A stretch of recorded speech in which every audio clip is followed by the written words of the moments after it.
तो बच्चों प्रश्नावली 8.2 के क्वेश्चन नंबर 2 का दूसरा भाग 1 माइनस के tan स्क्वायर 45 और भाग में 1 प्लस tan स्क्वायर 45 और इसके 4 विकल्प दे रखे हैं जिसमें tan 90 है, 1 साइन 45 और 0 है। तो tan 45 का मान तो आपको पता है 1 होता है, ठीक है, आसान है मान इसका। तो इस क्वेश्चन को हम हल कर लेते हैं। तो बच्चों tan 45 1 माइनस tan 45 का मान होता है 1 और इसका वर्ग करेंगे आप और नीचे कितना आएगा 1 प्लस tan 45 का मान 1 होता है, इसका वर्ग कर देंगे। अब 1 का वर्ग कर लो, आप 1 की पावर 3 कर लो, 1 की पावर 10 कर लो, कुछ भी कर लो, आपका आना तो 1 ही है, ठीक है।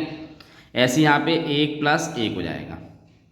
अब बच्चों 1 में से 1 आप घटाएंगे तो कितना आएगा 0 और नीचे 1 और 1 कितना हो जाएगा 2। अब आप 0 को किसी भी संख्या से भाग कर दो तो कितना आएगा आपके पास 0, ठीक है। तो इसमें बच्चों ये आंसर आ गया आपका। तो आपका जो विकल्प है, जो 4 विकल्प दे रखे हैं उसमें डी विकल्प सही है, क्योंकि डी विकल्प में आपका जो आंसर दे रखा है वो 0 है, ठीक है। ये पार्ट आपका खत्म हो गया। अब हम अगले पार्ट की तरफ चलते हैं। तो बच्चों प्रश्नावली 8.2 के क्वेश्चन नंबर 2 का तीसरा भाग साइन 2a बराबर 2 साइन a तब सत्य होता है जबकि a बराबर 0 हो, 30 हो, 45 हो या 60 हो, यानी इनमें से कोई सा एक मान होगा तब ये दोनों क्या होंगे, बराबर होंगे, ठीक है। तो पहले हम उसका मान देख लेते हैं क्या होगा। तो ये क्वेश्चन है आपका बच्चों साइन 2a बराबर 2 साइन a।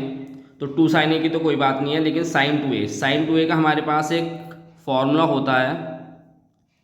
साइन 2a बराबर होता है 2 साइन a कॉस a। तो यहाँ पे साइन 2a का जो मान होगा वो हमें यहाँ पे ये रखना है। तो 2 साइन a कॉस a बराबर हो जाएगा 2 साइन a, ठीक है। अब बच्चों देखो यहाँ पे भी 2 साइन a और यहाँ पे भी 2 साइन a है, तो इस 2 साइन a को उधर ले आते हैं, भाग हो जाएगा।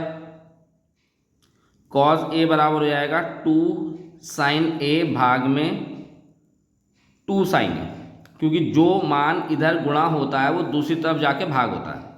अब इसको हम इससे काट लेंगे तो कॉस a बराबर कितना आएगा 1, 0 नहीं आएगा बच्चों, ध्यान रखना, घटाना नहीं है हमें, ये भाग कर रहे हैं। भाग एक जैसी संख्या जब भाग हो जाती है तो एक मान आता है, ठीक।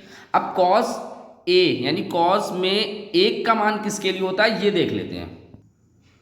तो कॉस में जो 1 मान होता है वो किसके लिए होता है, 0 डिग्री के लिए होता है, ठीक है।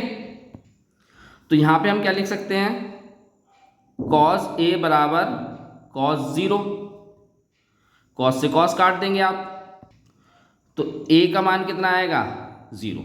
तो ये आपका हल है। तो a बराबर 0 का मान जो होगा वो उस पे ये दोनों बराबर होंगे। तो ये बच्चों आपका a भाग है, a विकल्प दे रखा है आपका 0, ये आपका भाग सही है, a विकल्प इसमें सही है, ठीक है।